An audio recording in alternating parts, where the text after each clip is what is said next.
ഈശോ മിശിഹായ്ക്ക് സ്തുതിയായിരിക്കട്ടെ. ഞാൻ മാണിപ്പറമ്പിലച്ചൻ. ശൂനായ നോമ്പ്. ശൂനായ എന്ന സുറിയാനി വാക്കിന് സ്ഥലം മാറ്റം എന്നാണ് അർത്ഥം. സ്ഥലം മാറ്റം.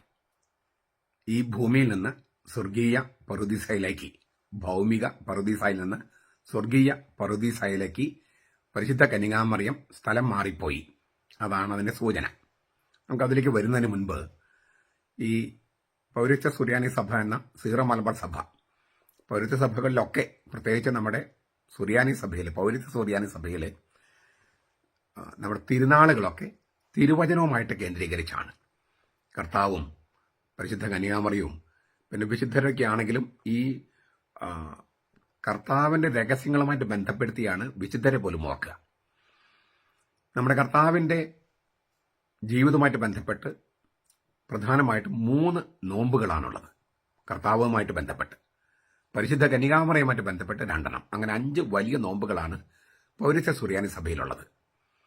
നമ്മുടെ കർത്താവിന്റെ മനുഷ്യാവതാരം, ജന്മദിനം, ക്രിസ്മസ്, അതിന് ഒരുക്കമായിട്ട് 25 ദിവസത്തെ നോമ്പ്, 25 നോമ്പ് എന്ന് നമ്മൾ പറയും. ക്രിസ്മസ് ഡിസംബർ 25-ാം തീയതിക്ക് ഒരുക്കമായിട്ട് ഡിസംബർ 1 മുതൽ 25 വരെ. അപ്പോൾ നമ്മുടെ കർത്താവിന്റെ ജന്മദിനത്തിന് വേണ്ടി ഒരുങ്ങാണ്, നമ്മൾ ആധികാരികമായിട്ട് ഒരുങ്ങാണ്. അതാണ് 25 നോമ്പ്. രണ്ടാമത്തത് നമ്മുടെ കർത്താവിന്റെ ഉയർപ്പ്, ഉയർപ്പിന് ഒരുക്കമായിട്ട് 50 നോമ്പ്. ഉയർപ്പിൽ സാധാരണഗതിയിൽ അത് മാർച്ച് ഏപ്രിൽ മാസങ്ങളിലാണ് വരിക. അപ്പോൾ അതിന് മുൻപായിട്ട് തുടങ്ങും. അതിന് മുൻപായിട്ട് ഈ 50 നോമ്പ് തുടങ്ങുന്നതിന് മുൻപ് 18 ദിവസം മുമ്പ് നിനവേ നോമ്പുണ്ട്. യോന പ്രവാചകൻ മത്സ്യത്തിനുള്ളിൽ കിടന്ന ആ 3 ദിവസത്തെ ഓർക്കാനാണ്. 50 നോമ്പ് വരുന്നതിന്റെ 18 ദിവസം മുമ്പ് 3 നോമ്പ്. അതിനൊരു ഒരു വലിയ പ്രധാനപ്പെട്ട ഒരു അർത്ഥമുണ്ട്. അതിന് യോന പ്രവാചകനെ മാത്രമല്ല ഓർക്കുന്നത്. കാരണം അടയാളം ചോദിച്ചപ്പോൾ ഈശോമിശിഹായ്ക്ക് കൊടുത്ത അടയാളം യോന പ്രവാചകന്റെ അടയാളമാണ്. യോന വലിയ മത്സ്യത്തിന്റെ ഉള്ളിൽ 3 ദിവസമായിരുന്നതുപോലെ മനുഷ്യപുത്രൻ ഭൂമിക്കുള്ളിൽ 3 ദിവസമായിരിക്കും. മത്തായിയുടെ സുവിശേഷം 12:42. അപ്പോൾ പുതിയ നിയമ യോനയാണ് ഈശോ മിശിഹാ. അതുകൊണ്ട് തന്നെയാണ് പഴയ നിയമത്തിലെ യോനയെ പോലെ ഈശോ മിശിഹാ യോർദാൻ നദിയിൽ ചെന്നിട്ട് യോഹന്നാനോട് എന്നെ എടുത്ത വെള്ളത്തിലേക്ക് ഇടുമെന്ന് പറയുന്നത്. എന്നെ വെള്ളത്തിലേക്ക് ഇല്ല, എന്നെ ഇത് യോഹന്നാൻ മാമോദിസ മുക്കാൻ, ഈശോയെ മാമോദിസ മുക്കാൻ മടിച്ചു. പറഞ്ഞാൽ നീ എന്നെ എടുത്ത് വെള്ളത്തിലേക്ക് ഇടുക. അതായത് ആ ജോർദാനിലെ വെള്ളം എന്ന് പറയുന്നത് അവിടെ ചെന്നിരിക്കുന്നവരൊക്കെ പാപികളാണ്, അല്ലേ? യോഹന്നാന്റെ കയ്യിൽ നിന്നും സ്നാനം സ്വീകരിക്കാൻ ചെന്നവരൊക്കെ പാപികളാണ്. അപ്പോൾ പാപികളുടെ ഇടത്തേക്കാണ് യേശുക്രിസ്തു ചെല്ലുന്നത്, ഈശോ മിശിഹാ ചെല്ലുന്നത്. അപ്പോൾ പാപികളുടെ മണ്ഡലത്തിലേക്ക് തന്നെ എടുത്തിടുക. അപ്പോൾ അവരുടെ പാപങ്ങൾ തന്നിലേക്ക് വരുമെന്നും താൻ ദൈവമായതിനാൽ ആ പാപങ്ങളെല്ലാം കത്തിപ്പോകുമെന്നും, ഇല്ലേ, എടുത്തു മാറ്റപ്പെടുമെന്നും. അതുകൊണ്ടാണ് യോഹന്നാൻ പറഞ്ഞതും, സ്നാപയോഹന്നാൻ പറഞ്ഞത്, ഇത് ലോകത്തിന്റെ പാപങ്ങൾ വഹിക്കുന്ന ദൈവത്തിന്റെ കുഞ്ഞാട്. അതുകൊണ്ട് ഈ ലോകത്തിന്റെ പാപങ്ങൾ മുന്നിൽ എന്നിലേക്ക് എടുത്ത്, ഇല്ലേ, ഞാൻ ആവാഹിക്കാൻ വേണ്ടി എന്നെ നീ വെള്ളത്തിലേക്ക് ഇടുക, ആ പാപികളുടെ പാപത്തിലേക്ക് എന്നെ എടുത്തിടുക എന്നാണ് യോഹന്നാനോട് ഈശോ പറയുന്നത്. പഴയ നിയമത്തില് യോന കപ്പലിലെ ഉദ്യോഗസ്ഥരോട്, കപ്പൽ ജീവനക്കാരോട് പറഞ്ഞതുപോലെ. പിന്നെയും അതിനോട് ഒരുപാട് അർത്ഥങ്ങളുണ്ട്, നമ്മൾ പല പ്രാവശ്യം കണ്ടിട്ടുണ്ട്. അപ്പോൾ അതിൻ്റെ വിശദാംശത്തിൽ പോകണ്ട. അപ്പോൾ ഈശോ മിശിഹായുമായിട്ട് ബന്ധപ്പെട്ട 3 നോമ്പുകൾ. പിന്നെ ബൈബിളിൽ ഏറ്റവും പ്രധാനപ്പെട്ട വ്യക്തിയാണ് മറിയം. ഈശോ മിശിഹ കഴിഞ്ഞ പിന്നെ ഏറ്റവും പ്രധാനപ്പെട്ട വ്യക്തിയാണ് മറിയം. മറിയത്തിന്റെ ജീവിതവുമായിട്ട് ബന്ധപ്പെട്ട 2 നോമ്പുകൾ. ഒന്ന്, മറിയത്തിന്റെ സെപ്റ്റംബർ 8 അമലോത്ഭവ തിരുനാളുമായിട്ട് ബന്ധപ്പെട്ട് 8 ദിവസത്തെ നോമ്പ്. 8 നോമ്പ്. മറിയത്തിന്റെ അമലോത്ഭവം, ഇല്ലേ, അവൾ കൃപയിൽ സൃഷ്ടിക്കപ്പെട്ടവളാണ്. നമ്മൾ നന്മ നിറഞ്ഞ മറിയമേ എന്ന് പറയുന്നു, കൃപ നിറഞ്ഞ മറിയമേ എന്ന് പറയുന്നു. അതൊന്നും പോരാ, അതൊന്നും പോരാ. നമ്മുടെ അമലോത്ഭവത്തെക്കുറിച്ച് വളരെ വിശദമായിട്ട് പല പ്രാവശ്യം ചർച്ച ചെയ്തിട്ടുണ്ട്. ശരിക്കും പറഞ്ഞാൽ കൃപയിൽ സൃഷ്ടിക്കപ്പെട്ടവളെ എന്നാണ് പറയേണ്ടത്. കൃപയിൽ സൃഷ്ടിക്കപ്പെട്ടവളെ, നന്മ നിറഞ്ഞ മറിയമേ എന്നല്ല, കൃപയിൽ സൃഷ്ടിക്കപ്പെട്ടവളെ, നന്മയിൽ സൃഷ്ടിക്കപ്പെട്ടവളെ എന്നാണ് വേണ്ടത്. അതൊക്കെ നമ്മൾ ചിന്തിച്ചിട്ടുള്ളതുകൊണ്ട് നമ്മൾ അതിലേക്ക് പോകുന്നില്ല. അതിനൊരുക്കമായിട്ടുള്ള 1 മുതൽ 8 വരെ ദിവസങ്ങൾ, സെപ്റ്റംബർ 8 വരെ. പിന്നെ ഒന്നാളാണ് ഈ ഓഗസ്റ്റ് 1 മുതൽ 15 വരെ. 15-ാം തീയതി മറിയത്തിന്റെ സ്ഥലം മാറ്റമാണ്. സ്ഥലം മാറ്റം. ഈ ഭൗമിക പറുദീസയിൽ നിന്നും സ്വർഗീയ പറുദീസയിലേക്ക് അവളെ സ്ഥലം മാറുകയാണ്. ഈ ശൂനായ എന്ന വാക്കാണ് സുറിയാനിൽ ഉപയോഗിക്കുന്നത്. ഗ്രീക്ക് ഓർത്തഡോക്സ് സഭകളില്, പൗരസ്ത്യ സഭകളിലൊക്കെ the dormition of the Theotokos, Theotokos എന്ന് പറഞ്ഞാൽ ഗോഡ് ബെയറർ എന്നാണ്. ഗോഡ് ബെയറർ, ദൈവവാഹക. ഈ പൗരസ്ത്യ സഭകളിൽ ദൈവമാതാവ് എന്ന് പറയില്ല. ദൈവമാതാവ് എന്ന് പറയുന്നതിൽ യാതൊരു തെറ്റുമില്ല. എന്റെ കർത്താവിന്റെ അമ്മ എന്ന് എലിസബത്ത് മറിയത്തെ വിളിക്കുന്നുണ്ട്. ലൂക്കാസിനെ സുവിശേഷം 1-ാമത്തെ അധ്യായത്തിൽ കർത്താവിന്റെ അമ്മ, അവിടെ കർത്താവ് എന്ന് പറയുന്നത് ദൈവമായ കർത്താവിനെയാണ്. അപ്പോൾ ആ അധ്യായത്തിൽ മുഴുവൻ കർത്താവ് എന്ന വാക്ക് വരുന്നത് മുഴുവൻ ദൈവമായ കർത്താവിനെ ഉദ്ദേശിക്കുന്നത്. അതുകൊണ്ട് ദൈവമാതാവ് എന്ന് വിളിക്കുന്നതിൽ തെറ്റൊന്നുമില്ല.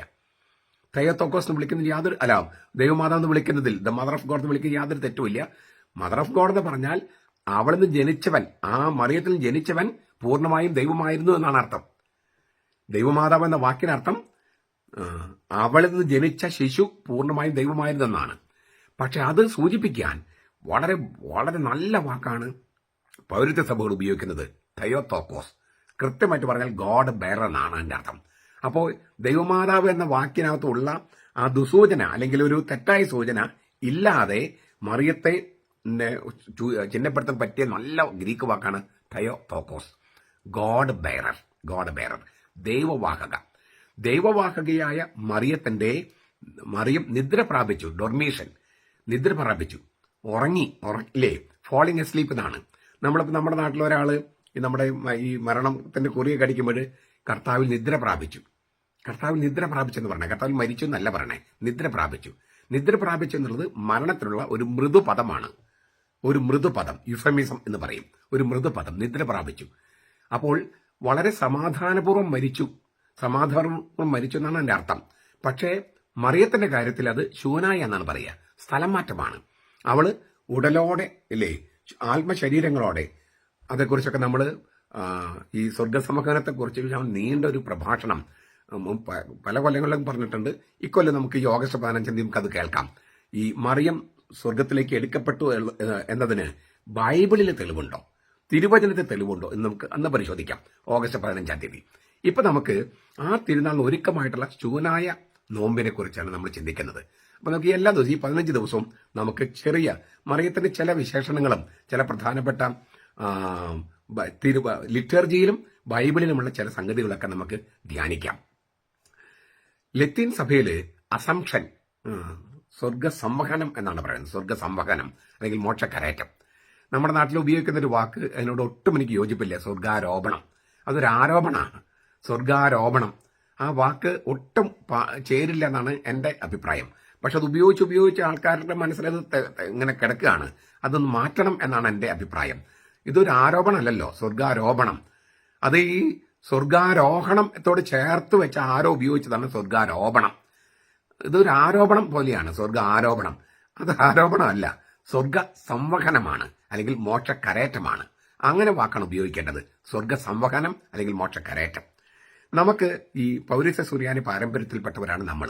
അതിനാൽ ശൂനായ നോമ്പ് എന്ന് തന്നെ നമുക്ക് പറയാം.